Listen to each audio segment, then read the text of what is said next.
soir, plus de 160 feux de forêt ravagent plusieurs régions au Québec. Sur la Côte-Nord, Sept-Îles est sur un pied d'alerte.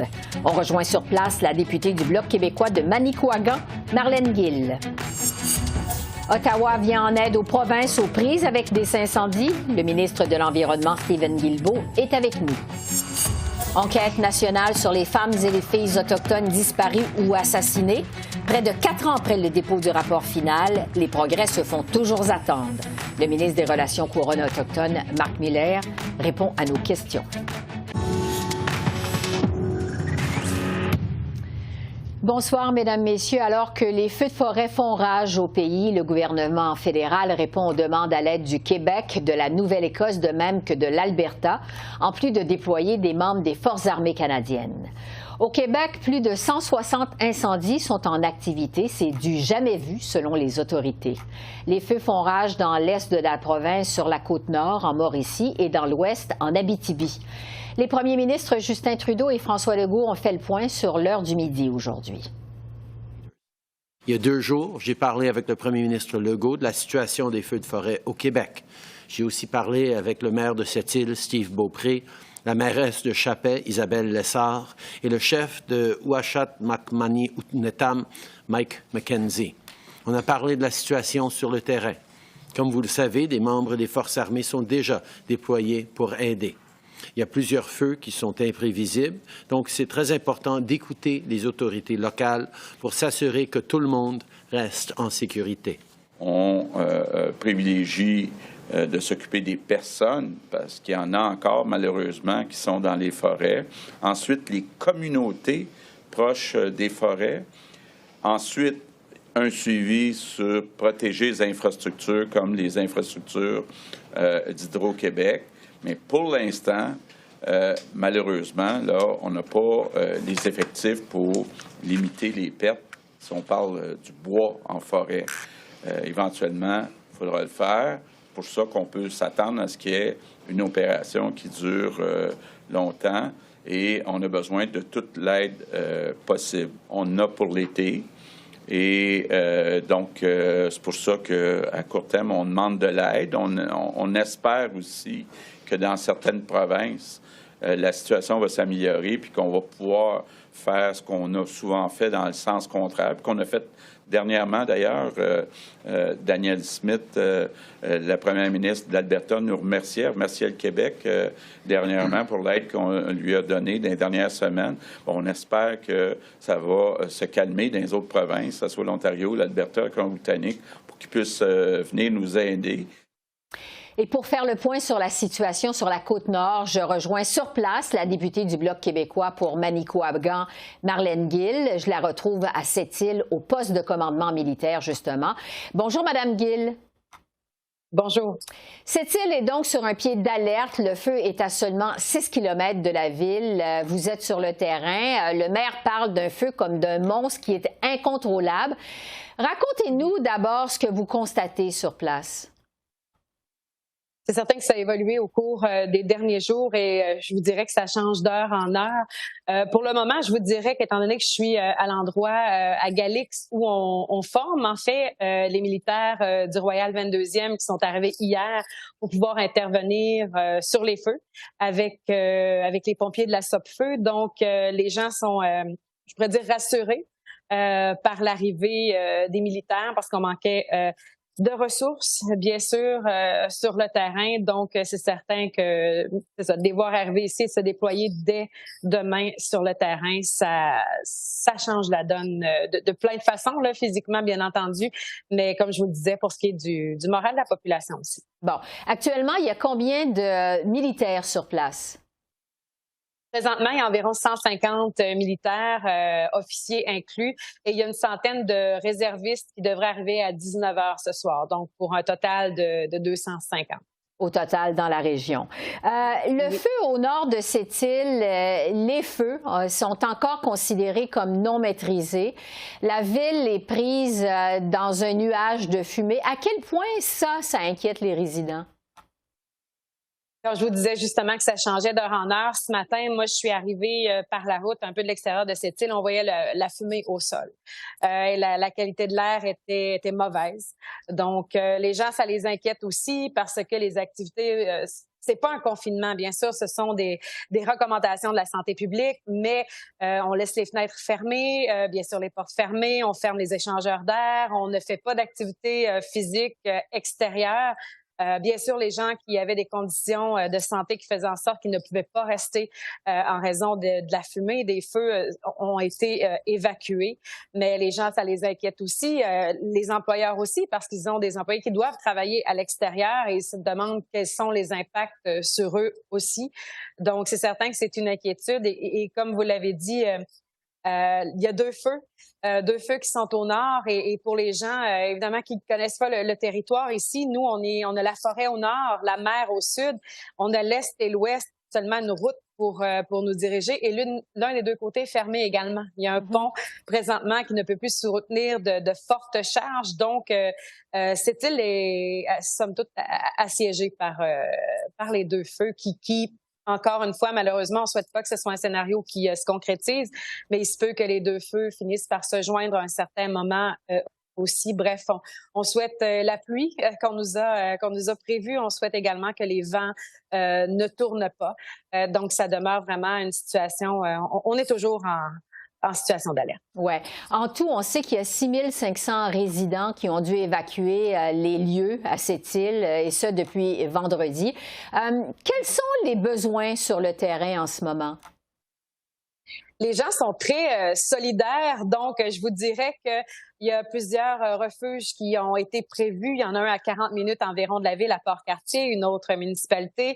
La communauté, parce que cette île, il y a la communauté de Uashat-Makmayotenam, communauté autochtone Innu, qui partagent, si vous voulez, le territoire avec la ville de cette île. Donc, ils sont imbriqués l'une et l'autre. Et la communauté, le secteur, disons, Manioutenam de Uashat-Makmayotenam, sont dirigés vers Pessamit, environ 300 kilomètres, mais dans une autre communauté Innu, où les gens ont également de la famille pour certains. Donc, c'est vraiment comme ça que ça se passe sur le terrain pour les gens qui sont à l'extérieur. Ils sont très bien accueillis. J'ai visité d'ailleurs les refuges à plusieurs reprises. Je suis allée aussi à Manioutenam. J'ai servi des repas aux aînés, entre autres. Et les gens, vous voyez, ils ont même été jusqu'à trouver des jeux pour les enfants, faire de l'animation. Et c'est toutes les entreprises. Vraiment, il y a une énorme solidarité. Donc, c'est des denrées qui sont offertes aussi par les épiceries. Bref, tout le monde met l'épaule à la roue. Beaucoup de bénévoles aussi. La Croix-Rouge est arrivée également. Donc, je veux pas dire qu'on a besoin de rien, mais en même temps, oui, les besoins sont comblés pour la population qui a décidé d'aller en refuge parce que certains vont se loger dans la famille à des endroits où il n'y a pas de menace de feu, où il n'y a pas d'évacuation prévue non plus. Prévue ou je veux dire, en préalerte. Je veux pas dire qu'il y a des évacuations qui sont prévues. Pour le moment, il y en a pas qui sont prévues. Donc, c'est ça. Tous les gens sont pris en charge. Mais évidemment, c'est comme dans toute crise. Lorsque ça perdure, on s'inquiète pour ce qui va arriver à l'avenir. Bon, si on manque du travail, les services de garde sont fermés, les enfants ne vont pas à l'école. Bref, il y a beaucoup de... C'est l'inconnu. Hein? Donc, il y a des inquiétudes pour la suite des choses. Et je vous dirais, même on commence déjà à penser à l'après. Est-ce que c'est quelque chose qu'on va voir de plus en plus? Bon, on le voit sur la Côte-Nord, mais évidemment, on l'a vu pour le Canada, l'Alberta, la Nouvelle-Écosse. Donc, vraiment énormément de feux, des feux majeurs. Ici, ce sont des feux majeurs. Donc, se préparer à l'avenir, je vous dirais, c'est ce qu'on est en train de se poser comme question aussi. Parce qu'on comprend évidemment que cette situation bouleverse le quotidien des gens de votre région. C'est une situation aussi qui est très stressante. Je veux vous entendre sur l'aide du gouvernement fédéral parce que le gouvernement Trudeau a fait le point un peu plus tôt aujourd'hui. Est-ce que vous êtes satisfait de la réponse du gouvernement fédéral, du gouvernement Trudeau jusqu'à maintenant? J'ai parlé avec le ministre Blair notamment et la réponse a été très rapide. Donc, aussitôt que la demande a été faite par Québec, bien sûr, par le ministre Bonnardel à son homologue, M. Blair, ça a été accepté immédiatement. Les troupes elles-mêmes aussi se sont déployées très rapidement. Bien entendu, c'est comme je disais plus tôt, je crois, le Royal 22e. Donc, qui est venu ici en renfort. Donc, ça va très rapidement. On reçoit, comme je dis encore une fois, 100 autres militaires ce soir. Donc, je crois que oui, la réponse a été immédiate de la part des forces armées. Donc, adéquate jusqu'à maintenant. Oui. Il y a toujours deux tableaux, je pourrais vous dire, parce qu'ici, sur le territoire, il y a les communautés sont également sont en lien avec Service aux Autochtones Canada. Donc, c'est vraiment une autre partie aussi. Donc, je pense qu'il y a beaucoup de choses qu'on apprend présentement aussi parce qu'il y a un chemin de fer privé, mais qui alimente des communautés Naskapi, Kawashikamak et Matimekos-Takjon, une autre communauté Innu, où on craignait de ne plus avoir de provisions et d'être incapable aussi de quitter, parce que je parle de provisions, mais aussi toutes les questions de santé qui font partie de la donne présentement, à avoir accès à des services de santé dans des régions éloignées comme les nôtres. Ça peut être difficile en temps normal, donc imaginez-vous en temps de crise. Ouais. Donc, c'est certain qu'il y a des liens également que j'ai fait avec M. Miller et Mme Ajdou pour des questions justement d'approvisionnement, notamment dans le nord de la circonscription. Donc, des besoins plus spécifiques. Marlène Gill, on va vous souhaiter de la pluie dans les prochaines heures, le plus rapidement possible. Je rappelle que vous êtes députée de Manicouagan. On vous retrouve sur la Côte-Nord. Vraiment, bonne chance à vous. Bonne chance. Merci infiniment. Merci. Au revoir. Et pour parler de l'aide fédérale, justement, relativement aux feux de forêt, je retrouve le ministre de l'Environnement, Stephen Guilbeault. Bonsoir, Monsieur le ministre. Bonsoir, Esther. Bon, on l'a vu, votre gouvernement a fait le point ce midi pour ce qui est de la situation au Québec d'abord. Le gouvernement Legault, on le sait, a demandé les renforts de l'armée canadienne. On attend d'autres soldats ce soir sur la Côte-Nord. Ça va faire du bien parce que, bon, les pompiers sont à bout de souffle. Est-ce que d'autres soldats pourraient être déployés au Québec?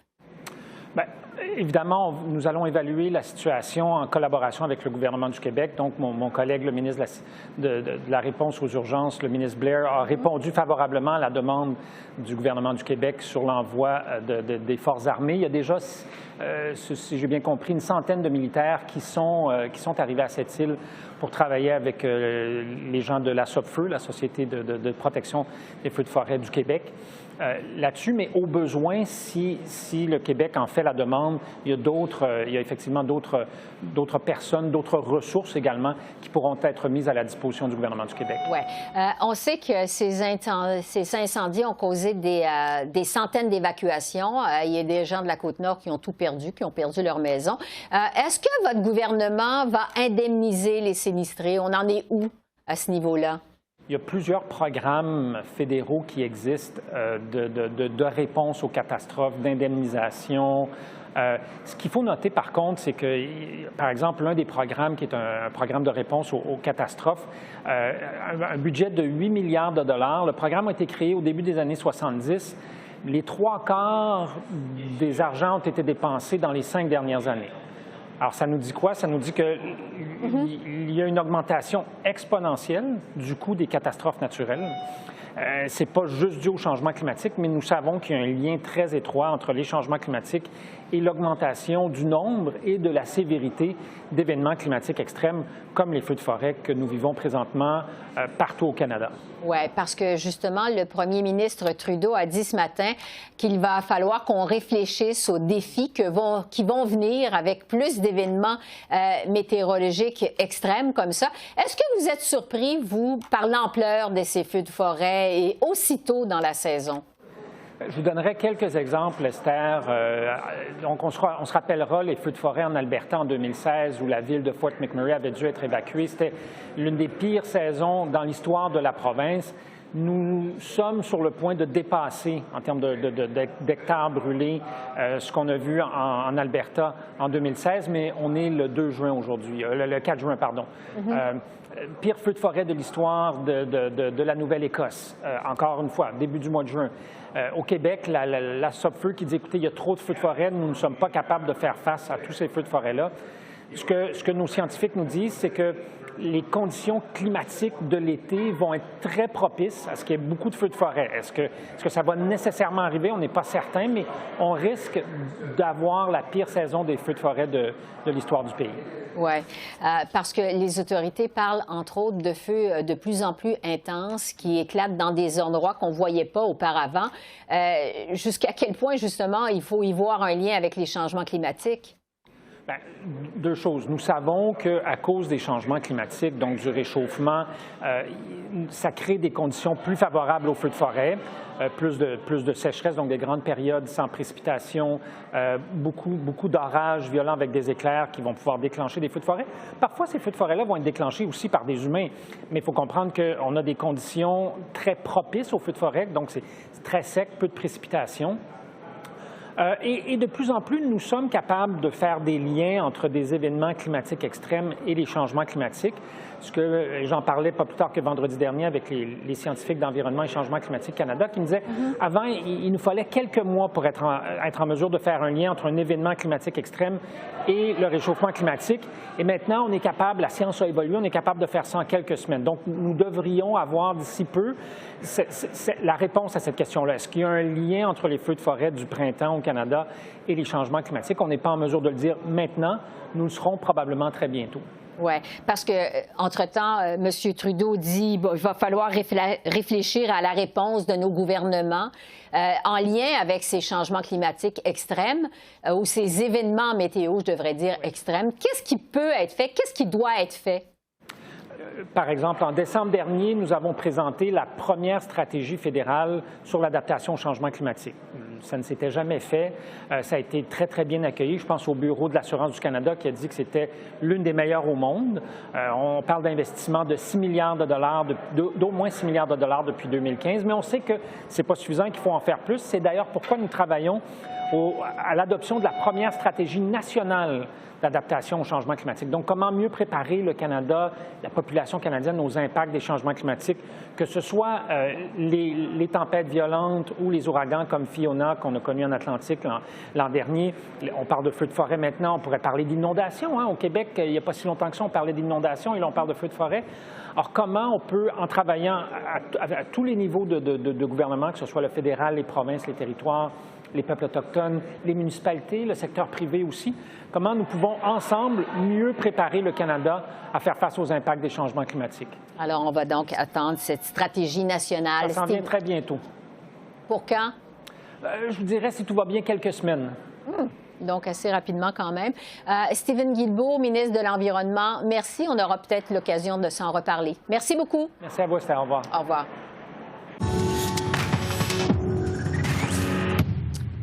Le gouvernement Trudeau vient de déposer son rapport sur les progrès pour soutenir la sécurité des femmes et des filles autochtones. Ça fait suite à l'enquête nationale sur les femmes et les filles autochtones disparues et assassinées, dont les conclusions avaient été dévoilées en 2019. Alors, j'en discute avec le ministre des Relations couronnes autochtones, Mark Miller. Bonsoir, Monsieur le ministre. Allô, Esther. Pendant 2 ans, près de 1500 victimes autochtones et leurs familles ont témoigné. Il y a eu aussi plusieurs experts. Il y a eu 231 recommandations. Plusieurs familles autochtones reprochaient à votre gouvernement de tarder à les mettre en place. Justement, il y a seulement 2 qui ont bel et bien été complétées jusqu'à maintenant. Je vous demanderai d'abord, qu'est-ce qui explique que ça prend autant de temps? Bien, je pense d'abord, Esther, il faut admettre qu'on n'est pas où on voudrait l'être. C'est clair qu'en sortant de la COVID, on a constaté une vulnérabilité accrue des femmes, des filles autochtones et des membres de la communauté LGBTQ. Écoutez, l'opération de remplir les appels à la justice, les 231 appels à la justice, ce n'est pas une opération de cocher une boîte en tant que telle. Ces appels sont compréhensifs et traitent d'enjeux thématiques dont la sécurité, la santé, la culture et l'identité. Et je pense qu'en réfléchissant à ce qu'on doit faire comme gouvernement, de un, constater qu'il reste beaucoup de travail à faire, de deux, réaliser que ce ne sont pas des choses qui peuvent se faire en 4 ans, en dépit du fait qu'on a mis 2 milliards de dollars. Et souvenez-vous, qu'en soumettant notre appel, notre réponse à l'Enfada, il y a une couple d'années, l'accusation, c'est qu'il n'y aurait pas d'argent. Il y en a. Et il y a de l'effort du gouvernement. Alors, je ne veux pas que vos auditeurs, vos auditrices pensent que rien n'a été fait. Il y a bien des organisations sur le terrain menées par des Autochtones, des groupes d'Autochtones qui ont travaillé pendant des années en dépit contre le gouvernement parfois, qui maintenant ont des ressources pour financer leurs activités. L'enjeu, c'est de mesurer l'ampleur de la tragédie. Ce qu'on a entendu, si vous reculez à l'année dernière, ce qu'on a entendu haut et fort, c'est qu'il n'y avait aucune imputabilité du gouvernement fédéral. Et effectivement, c'est vrai. Là, je peux vous jeter des statistiques, des sommes, des numéros, puis même des succès, mais ce n'est pas une question de se bomber le torse puis de dire qu'on a réussi. Ils veulent de l'imputabilité. C'est pourquoi j'ai nommé Jennifer Moore-Rattray pour faire le tri de tout ça et pour me donner des recommandations quant à notamment un ombudsman pour le mettre en place, pour accroître ce niveau d'imputabilité, pour vraiment voir le progrès du gouvernement en ce qui a trait à ces 231 appels. Oui, mais vous dites, bon, on n'est pas là où on voudrait être. En ce moment, il y a 106 appels à l'action qui sont quand même en voie d'être complétés. Bon, vous vous êtes engagé à investir en hébergement, à agir contre la discrimination dans les soins de santé, à investir dans les forces policières autochtones. Quelle est votre priorité à ce stade-ci, la priorité de votre gouvernement? Bien, difficile de nommer une seule priorité quand on parle de la santé et de la sécurité de gens qui sont très vulnérables à travers ce pays. D'abord, il y a un enjeu de traiter, disons, les symptômes, c'est-à-dire s'assurer qu'il y a des abris, que les gens peuvent avoir des refuges 24/7. Dans mon propre département, j'ai déployé 100 millions de dollars uniquement en infrastructure cette année pour s'assurer que les gens aient des lieux sûrs dans des communautés, mais aussi de traiter les enjeux de fond, c'est-à-dire la sécurité, la santé mentale, le système de garde des enfants, la réforme du système judiciaire. Là, comme vous l'avez dit, il y a au moins la moitié des appels à la justice où il y a eu de l'action, mais ce sont des efforts à long terme et ce sera à n'importe quel gouvernement qui veut être au pouvoir de répondre et puis s'assurer qu'on fasse la chose qui est due. Ouais. Mais ce sont des choses qui sont vraiment à long terme. Alors, pas question de baisser les bras, mais vraiment continuer l'entrain, mais vraiment comprendre de quoi il s'agit. Il y a peu de gens qui savent notamment que les appels pour l'eau salubre, l'eau dans les communautés, ça fait une partie des appels à la justice. Alors, c'est très compréhensif comme appel. Oui. Mais comment on peut expliquer justement qu'il y a la moitié des appels à l'action qui ne sont pas encore mis sur les rails? Bien, je ne suis pas ici pour donner des prétextes, notamment, mais il y en a où on n'est pas le rendu là comme gouvernement. Puis je prends l'exemple du revenu minimum garanti. Je pense que le Canada n'est pas prêt à appuyer des mesures qui donneraient des minimums garantis à toute la population. C'est en un jeu de lutte contre la pauvreté, puis on a vu le bienfait notamment de plusieurs mesures durant la COVID, mais aussi c'est matière à réflexion au sein de notre gouvernement, au sein d'un gouvernement minoritaire qui doit travailler avec le NPD, le Bloc et le Parti conservateur. J'en ai nommé un appel notamment, mais il y en a plusieurs où on pourrait faire plus d'efforts, je vous le conviens. Mais est-ce que vous comprenez justement qu'il y a de la frustration chez certaines familles autochtones? Ah oui, absolument. Écoutez, en fin de semaine, j'ai rencontré une famille, la famille de Tutsi, Jim et Charlie, qui est venue du Yukon pour me voir, pour parler de leur mère qui est morte qui a été retrouvée dans un dépotoir il y a 55 ans. Alors, la douleur ne disparaît pas. Hein. Puis, c'est encore la réalité qu'il reste beaucoup de réponses à donner aux familles et puis de centrer nos efforts sur les familles. Une des reproches qu'on a entendues comme gouvernement, c'est qu'on focalise trop fort sur les organisations. Oui, des organisations qui font du travail excellent, mais vraiment de s'assurer que l'emphase soit mise sur les familles et les familles de victimes.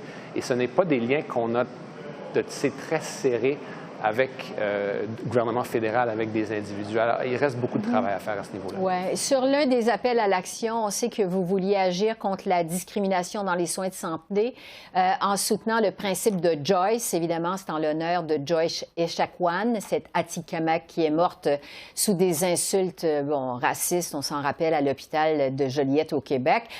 Qu'est-ce qui est fait dans ce dossier-là? Bien, le gouvernement, notamment dès le constat de la mort tragique de Joyce, le gouvernement fédéral on a convoqué un sommet avec plusieurs acteurs à travers le pays pour en discuter, pour avoir des pistes de solutions, notamment pour faire le travail que le fédéral doit faire, mais aussi pour s'assurer que les gouvernements provinciaux, d'abord, réalisent qu'il y a du racisme systémique à l'intérieur de leur propre régime de santé. On a mis plusieurs investissements, notamment dans les mains des familles Atikamekw pour s'assurer qu'ils puissent perpétuer le principe de Joyce et de le mettre en œuvre. C'est un travail qui continue. Malheureusement, dans certaines provinces, dont le Québec, je pense qu'il y a plus d'efforts qui pourraient se faire, mais il faut toujours avoir espoir. Hein. La Commission a dit très clairement qu'il y avait un rôle du fédéral, il y avait un rôle du provincial, il y avait un rôle d'interconnectivité qu'il fallait s'assurer qu'il soit fait parce qu'il y a plusieurs Autochtones qui peuvent tomber dans l'oubli avec ces systèmes de juridiction qui c'est un mot empoisonné pour ces communautés-là.